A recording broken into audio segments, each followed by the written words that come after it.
கலக்கமான போராட்டமான இந்த உலகத்திலே ஆண்டவர் சொல்லுகிறார், நீ ஏன் பயப்படுகிறாய்? நான் உன்னோடு இருக்கிறேன். மனிதன் செய்ய முடியாத வேலையை நான் செய்கிறேன் என்று சொல்லி ஒரு சின்ன உதாரணம் கொடுக்கிறார். உன்னிடத்தில் இருக்கிற உன் தலைமுடியை உன்னால் எண்ண முடியுமா? எண்ணவே முடியாது, யாராலும் முடியாது என்று சொல்லப்படுகிறது. லூக்கா நற்செய்தி 12ஆம் அதிகாரம் 7ஆம் வசனத்திலே வாசித்து பாருங்கள். சிட்டுக்குருவிகளை நான் பேணி பாதுகாக்கிறேன், சின்னஞ்சிறிய பறவைகளுக்கும் உணவு கொடுக்கிறேன், அவர்களுக்கும் வீடு கொடுக்கிறேன், கூடு கொடுக்கிறேன். அப்படி என்றால் நீ என் செயலாக இருக்கிறாய், நீ என்னை போல் இருக்கிறாய்.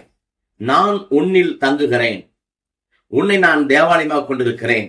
அப்படி இருக்கும்போது நான் உன்னை கைவிடுவேனோ? உன் தலைமுடியெல்லாம் எண்ணி வைத்திருக்கிறேன், என்னுடைய அனுமதியின்றி தலைமுடி கீழே விழாது என்று சொல்லியிருக்கிறார். அப்படி இருக்க நான் ஏன் அஞ்ச வேண்டும்? என்ன நேர்ந்தாலும் எது வந்தாலும் பயப்படாதே, மகிழ்ச்சியோடு.